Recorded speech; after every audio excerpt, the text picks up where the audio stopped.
아멘. 귀한 찬양 진심으로 감사를 드립니다. 매일같이 남편의 술 시중을 드는 부인이 있었습니다. 술이 만취되어 들어오는 날이면 그 남편 시중 들기가 여간 고역이 아니었습니다. 왜냐하면 집안을 난장판으로 만들어 놓기 때문이죠. 하루는 여느 때처럼 남편이 술에 취해서 이제 집에 들어와서 집안을 그냥 난장판을 그렇게 버려놨습니다. 이것을 다 정리하고 부인이 남편 곁에 이렇게 앉았습니다. 앉아서 하나님 앞에 기도를 하는데 신세 타령이 나오기 시작합니다. 어쩌다가 이런 남편 만나서 이렇게 고생을 하는가. 내 이 팔자도 상하지 하면서 신세 타령을 했습니다. 그런데 그렇게 신세 타령을 하다 보니까 성령께서 마음의 감동을 주시는 겁니다. 목사님께서 하신 말씀이 생각을 하게 했습니다. 그래도 아무리 어려워도 감사하면서 기도해야 하나님께서 그 기도 응답해 주신다. 이 목사님의 설교 말씀이 생각이 난 겁니다. 그래서 이 부인이 하나님 앞에 기도했습니다. 하나님, 감사할 것 아무것도 생각나지 않지만 좌우지간 감사합니다. 좌우지간 감사합니다. 그렇게 기도를 드렸습니다. 그런데 그 순간에 번뜩이면서 생각나는 게 있었습니다. 그래도 이런 남편이라도 있으니 과부 신세로 사는 것보다는 낫지 않은가, 이런 생각이 들었습니다. 뿐만 아니라 지금은 저 꼴이지만 언젠가는 그래도 변화되겠지 하는 소망이 있어서 감사했습니다. 그리고 이렇게 술에 매일같이 취해서도 꼬박꼬박 집을 잘 찾아오는 것도 신통방통 감사했습니다. 이런저런 생각을 하다 보니 감사한 일들이 한두 가지가 아니었습니다. 특별히 토요일만 되면 술을 잔뜩 마시고 더 취해가지고 이렇게 저녁에 들어왔는데 너무 술을 많이 마셔서 주일날은 꼼짝 못하고 누워 있었습니다. 그러니 자신이 주일날 교회 가는 거 방해하지 않아서 이것도 참 감사했습니다. 그래서 이것저것 생각을 하면서 감사한 마음에 얼굴에 미소가 이렇게 띄어졌습니다. 그래서 남편을 바라보고 있는데 남편이 자다가 눈을 뜬 것입니다. 눈을 뜨고 보니까 부인이 자기를 보면서 싱글벙글 실실 웃고 있으니까 싸늘하죠. 아니, 왜 부인이 저렇게 웃고 있나, 좀 무섭기도 해서 물어봤습니다. 아니, 왜 당신 그렇게 웃고 있냐고. 그랬더니 부인이 하는 말이 당신하고 사는 것이 너무 고마워서 그래요, 이렇게 대답을 하는 겁니다. 그러면서 부인이 감사한 일들 하나하나를 남편에게 이야기를 해 주었습니다. 그랬더니 이 이야기를 다 듣고는 남편이 하는 말이, 여보, 나도 이제 당신 따라 예수 믿을게. 할렐루야. 감사했더니 이런 역사가 나타나는 것입니다. 이제 그 부인은 간증합니다. 내가 10년을 기도해도 응답되지 않았던 기도가 하나님 앞에 단 한 번의 감사로 응답되었다. 하나님 앞에 감사했더니 응답되었노라. 그렇게 간증하게 되었습니다. 여러분, 바로 이것이 감사의 힘이요 능력인 줄 믿습니다. 도저히 감사할 수 없는 상황 속에서도 감사하라 하는 하나님의 명령을 따라 감사했더니 이렇게 놀라운 역사가 일어난 것입니다. 완악하고 강팍한 남편의 심령이 변화되고 술주정뱅이가 거듭나게 되어지더라는 것입니다. 감사했더니 이런 역사가 일어나게 된 것입니다. 오늘 본문은 시편 5권의 첫 번째 책이죠. 첫 번째 시로 선민 이스라엘을 대적에게서 구속하신 하나님의 선하심과 인자하심에 대해서 감사하고 찬양하는 감사 예배식입니다.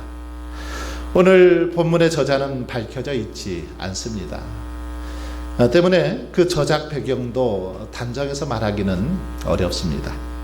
그러나 내용에 비추어서 볼 때 오늘 본문은 바벨론 포로 귀환 시대에 이스라엘의 한 익명의 시인이 이스라엘을 구원하여 주신 하나님, 이스라엘을 포로에서 해방시켜 주신 하나님에 대해서 하나님의 선하심과 인자하심을 기억하면서 이스라엘 백성들을 향해서, 오늘 우리들을 향해서 그 하나님께 감사할 것을 촉구하고 있는 바로 그런 시입니다.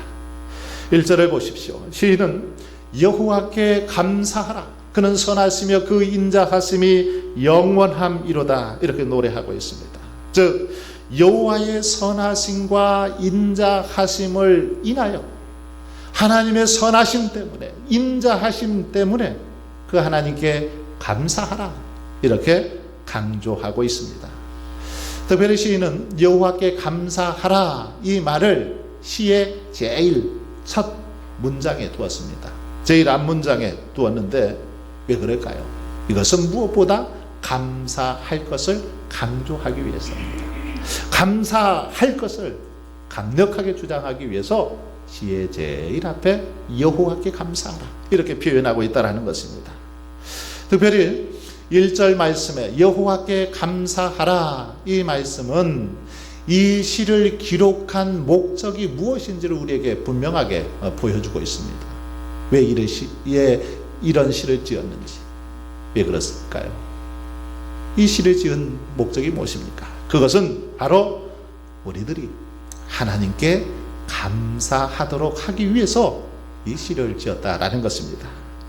그리고 시인이 이렇게 하나님께 감사한 것은 그 선하심과 인자하심이 영원함을 절감했기 때문에, 그 사실을 깨닫고 알았기 때문에 이것을 이렇게 지금 여호와께 감사하라고 선언하고 있다라는 것입니다.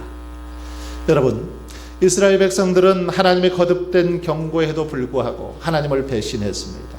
그리고 우상을 섬겼지요. 그 결과 어떻게 됩니까? 하나님은 바벨론으로 하여금 이스라엘을 치게 하시죠. 결국 그들은 멸망하고 바벨론의 포로가 되는 것을 볼 수 있습니다. 한마디로 이스라엘 백성들은 최악의 지금 상황 가운데 놓이게 된 것입니다. 이스라엘 백성들은 그 어떤 희망도 가질 수 없었습니다. 나라가 망하고 온 백성들이 포로로 끌려간 상황 속에 놓였기 때문입니다.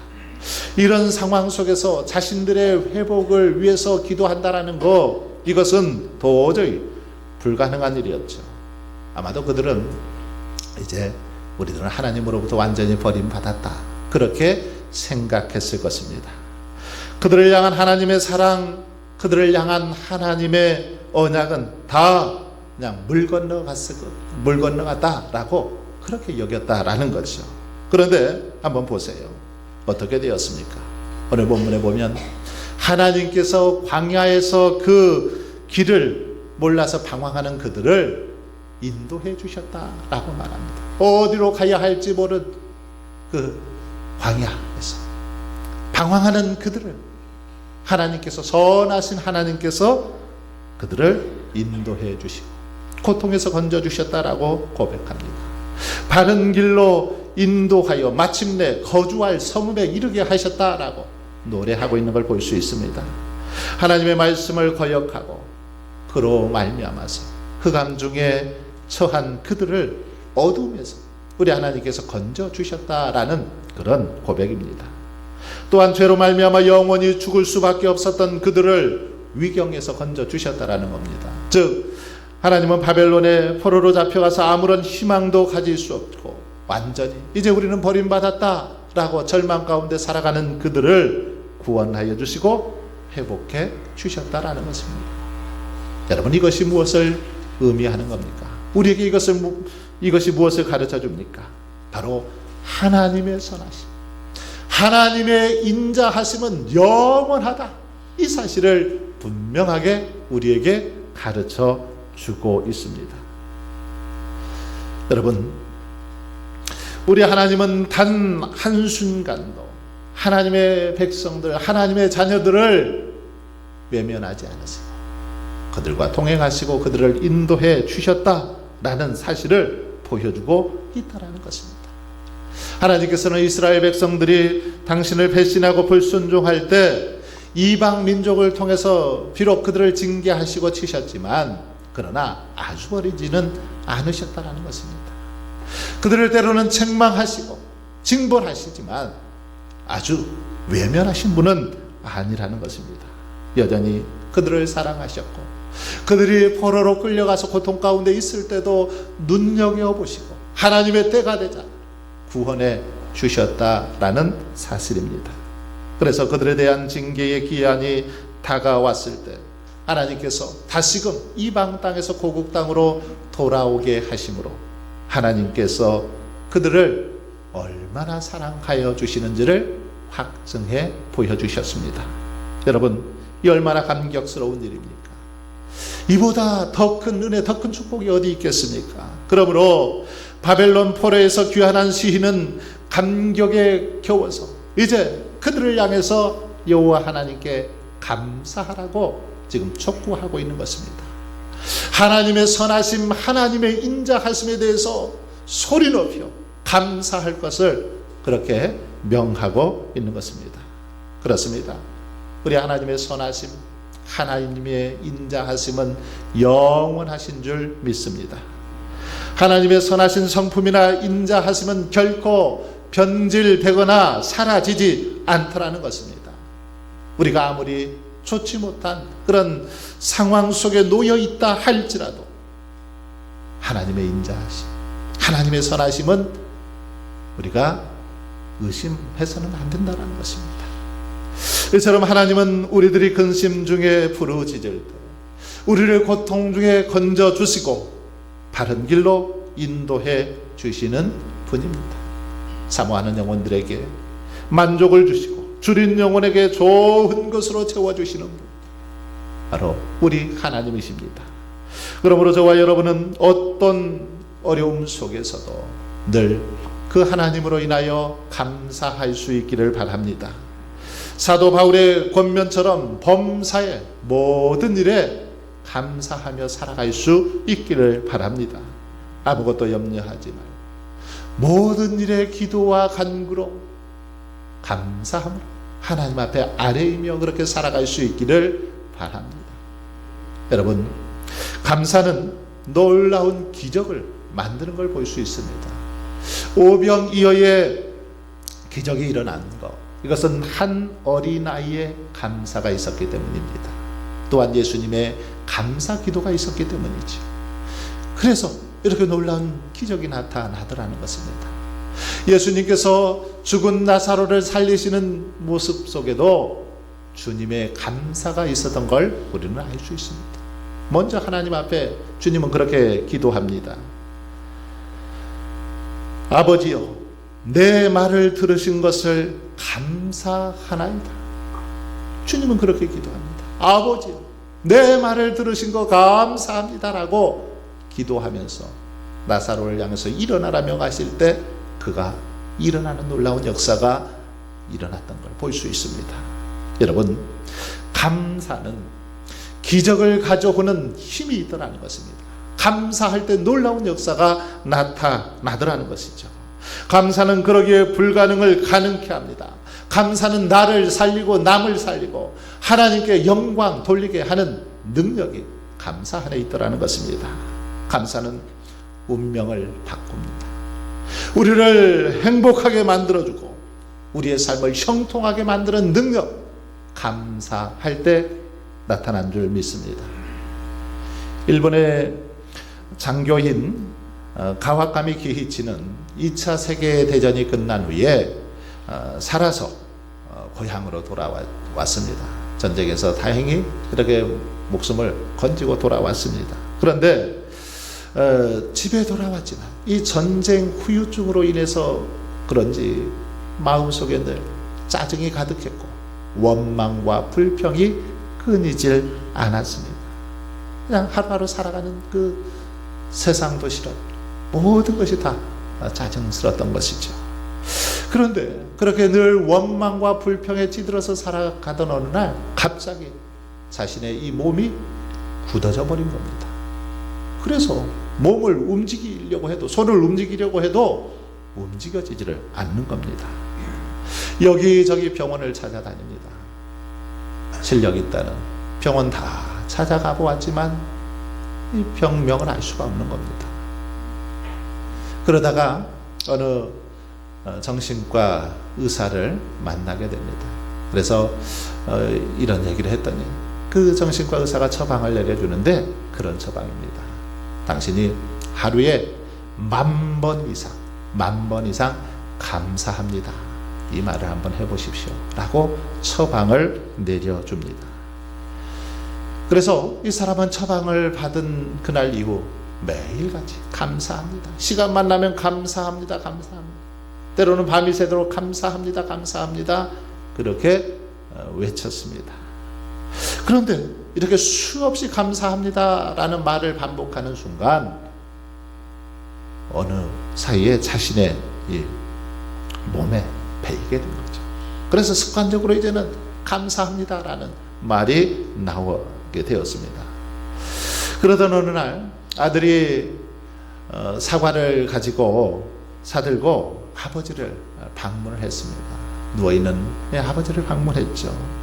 그런데 이제 그러면서 아들이 그 아버지에게, 기희치에게 사과를 하나 이렇게 건넸습니다. 그랬더니 기희치가, 아버지가 감사합니다 말하면서 순간 자신의 팔을 움직이더라는 것이죠. 깜짝 놀랐습니다. 그동안 전혀 움직이지 않았던 손이 갑자기 감사합니다 하면서 움직이더라는 것이죠. 그래서 자신의 손도 그때부터 움직이기 시작했고 목도 돌아가기 시작하더라는 것입니다. 감사했더니 이런 놀라운 역사가 일어나더라는 것이죠. 여러분, 그렇습니다. 바로 이것이 감사의 힘인 줄 믿습니다. 도저히 감사할 수 없는 상황 속에서도 억지로라도 일부러라도 감사했더니 이런 역사가 일어나게 되더라는 것입니다. 여러분, 우리는 지금 코로나19라는 정말 긴 터널을 지나고 있습니다. 어느 해보다 정말 힘든 시간을 보내고 있습니다. 돌아보면 감사할 거리보다는 근심, 걱정이 앞서는 것이 사실입니다. 그러나 추수감사절을 허락하신 우리 하나님께서는 이런 상황 속에서도 오늘 우리들을 향해서 감사하라 명하고 있습니다. 감사하라 명하고 있다는 것입니다. 그러므로 여러분, 저와 여러분은 이 시간 이후로부터 억지로라도 감사할 수 있기를 바랍니다. 우리의 몸에 자연스럽게 습관이 되도록 감사합니다, 그렇게 외치며 살아갈 수 있기를 바랍니다. 그럴 때에 정말 분명하게 우리가 예상치 못한 놀라운 은혜를 우리 하나님께서는 허락해 주실 것입니다. 그래서 우리의 삶에 더 넘치는 감사, 더 큰 은혜로 채워주실 줄 믿습니다. 오늘도 저와 여러분이 이렇게 넘치는 감사를 통해서 놀라운 기적을 체험하며 살아갈 수 있기를 주님의 이름으로 축원합니다.